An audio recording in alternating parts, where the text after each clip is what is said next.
নমস্কাৰ বন্ধুসকল, কি খবৰ? আশা কৰোঁ সকলোৱে ভালে আছে। বৰ্তমান সময়ত প্ৰতিদিন টাইমৰ মুখ্য সম্পাদক নিতুমনি শইকীয়াৰ সাংসাৰিক জীৱনক লৈ কেইবাদিনো ধৰি চৰ্চাত চলি আছে। এতিয়া হয়তো বহুতৰে জানিবলৈ মন গৈছে, সঁচাকৈ নিতুমনি শইকীয়া পত্নী স্মৃতিৰেখা শইকীয়াই ডাইভোৰ্চ দিলে নেকি? জানিবলৈ ভিডিঅ'টো শেষলৈকে চাব। যদি চেনেলটোলৈ প্ৰথমবাৰ আহিছে ছাবস্ক্ৰাইব কৰি ল'ব আৰু ভিডিঅ'টোত এটা লাইক কৰি দিব।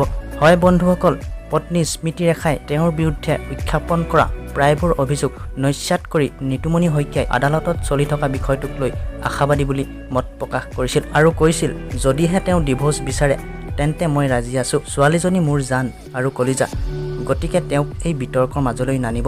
নিতুমনি শইকীয়াই লগতে কৈছিল, মোৰ পত্নীয়ে কোৱাৰ দৰে মোৰ কোনো 3টা ফ্লেট নাই, মোৰ মাত্ৰ এটাই ফ্লেট আছে, তাকো সেইটো নিৰ্মাণ কৰি থকা হৈছে। আধাকৈ বনোৱা এটা ঘৰত থাকিব নোৱাৰাৰ কাৰণেই মই হাউচিঙৰ ঘৰত আছোঁ। গতিকে বন্ধুসকল, তেওঁলোকৰ বৰ্তমানলৈকে বিবাহ বিচ্ছেদ হোৱা নাই, আইনী প্ৰক্ৰিয়াহে চলি আছে। শেষত সংসাৰখন যাতে ভাঙি নাযায়, দুয়োজনৰেই ভুলবোৰ দূৰ কৰক, পুনৰ একেলগ হওক, তাকেই ভগৱানৰ ওচৰত প্ৰাৰ্থনা কৰিছোঁ।